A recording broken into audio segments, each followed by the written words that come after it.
जी original कागदपत्र आहेत ती अशीच कशी आम्ही तुमच्या हातात देणार? आता ही जमीन माझी म्हटल्यानंतर हे ओरिजिनल डॉक्युमेंट माझ्याकडे नकोत का?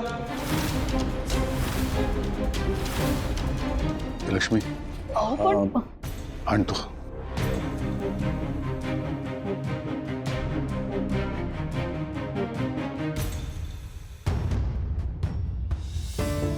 अहो मी काय म्हणते, आपण असेच ओरिजिनल पेपर कसे देऊन टाकायचे हो? त्यांनी आणखी फसवणूक केली तर? लक्ष्मी, तो आपल्या बरोबर जे काही वागलाय त्यापेक्षा मोठी फसवणूक काय असू शकते? पैन जमा करून जी जमीन विकत घेतली, घर बांधण्याचं स्वप्न पाहिलं, ती जमीन भीतीपोटी देऊन टाकायला लागते. नशिबाचे भोग, दुसरा काय?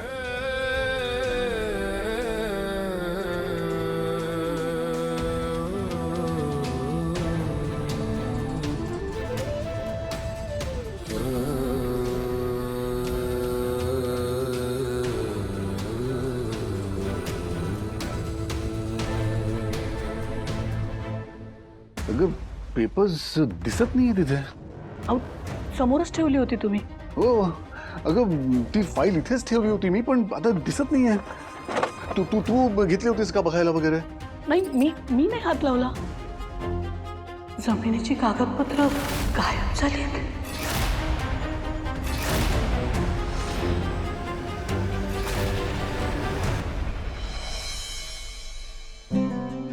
Yes mister Kanetkar.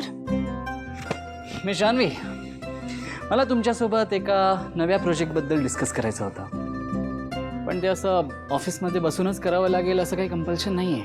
I mean we can go out as a matter of fact, कुठल्याही कॅफेमध्ये किंवा लॉंग ड्राईव्ह.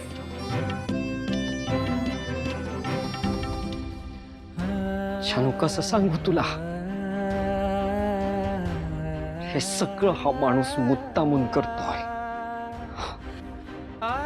कसं पटवून देऊ?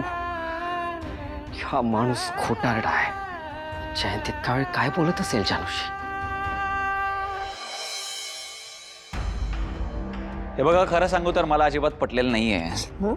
बाळाच्या येण्याने पप्पांच्या जीवाला कसा काय धोका असेल? उलट आपण भावनाची काळजी घेतली पाहिजे. तिला या सगळ्यामुळे किती त्रास होत असेल. हो ना, तू या सगळ्या गोष्टींकडे लक्ष देऊ नकोस. चल आपण आज जाऊया. थांब सिद्धू.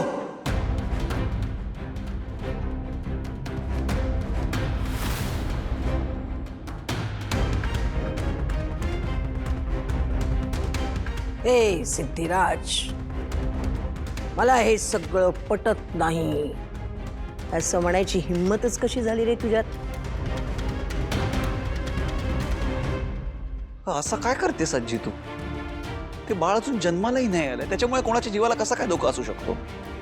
हे बघ सिद्धिराज, ही ज्याच्या त्याच्या कर्माची भोग असतात, शोभ असतात. याची गणित तू मी आपण कुणीही मांडू शकत नाही, समजलं? मग यावर उपाय काय? यावर एकच उपाय आहे. भावनानं बाळाला जन्म द्यायचा नाही.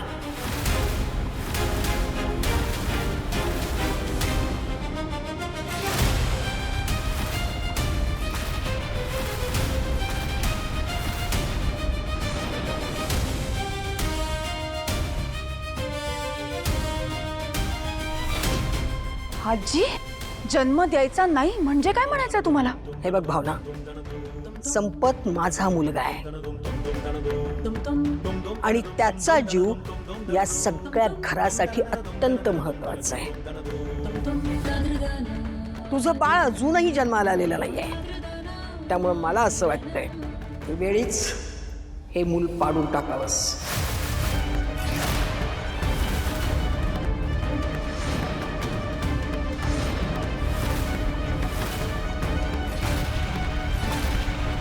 आजी काय बोलतेस, तुला कळतंय का? आता कुठे तू भावनाशी चांगला वागायला लागली होतीस आणि लगेच टोकाचं बोलतेस इतकं? मूल पाडायला वगैरे कसं काय सांगू शकतेस तू? हे सिद्धिराज, हे तोंड वर करून तू मला काय विचारतोयस रे? तुझ्या अजून जन्मालाही न आलेल्या बाळासाठी तुला तुझ्या वडिलांचा जीव घालवायचा आहे काय? असं काही होणार नाहीये आजी. पण मी ती जोखीम नाही पत्करू शकत सिद्धिराज. आजी, अहो तुम्ही स्वतः एक आई असून सुद्धा मला माझं मूल पाडायला सांगताय? हे हो ना, अगं तुला समजत कसं नाहीये? तू अजून आई नाही झालेलीस. हे बघ, गेली 55 वर्ष मी या संपतची आई आहे. तुझ्या न झालेल्या बाळासाठी मी माझ्या मुलाची आहुती नाही देऊ शकत भावना. का समजून घेत नाहीस तू? हे बघा सुनबाई, यावेळी हे मूल पाडा. आपण बघू ना पुढे काय करायचं ते. गुरुजींना विचारून एखादी शांती वगैरे करून घेऊ. पण ते म्हणाले तर मग परत तुम्ही मुलाचा विचार करा. पप्पा तुम्ही असं कसं बोलू शकता? तुम्हाला तरी त्यांचं बोलणं खरं वाटतंय का? अरे बोलणं खरं असेल किंवा नसेल, पण विषयाची परीक्षा घ्यायची कशाला पण? हे रेणुका, अगं बघत काय उभी राहिलेस? तुझ्या सूनबाईला समजावून सांग जरा. जरा ठणकावून सांग की तिच्या बाळासाठी तू तुझं सौभाग्य नाही गमावू शकत. बोल.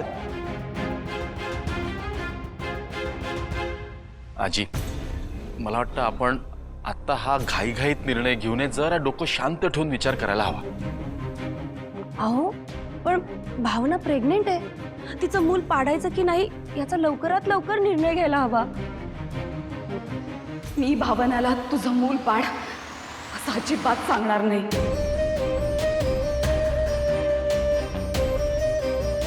मी काय बोलताय तुम्हाला तरी कळतंय का? थांब थांब संपत थांब. ठीक आहे, तू नाही समजावून सांगत असशील तर मी सांगते. मी भावना, उद्याच्या उद्या डॉक्टरांच्याकडे जायचंस आणि हे ॲबॉर्शन करायचं.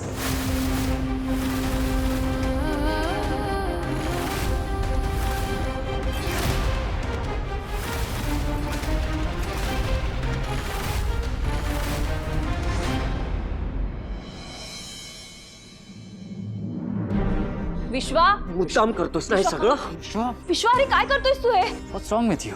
Stop it. तुला चांगलंच माहितीये फसवतोयस तू जान्हवीला. का करतोयस हे सगळं? का असं वागतोयस?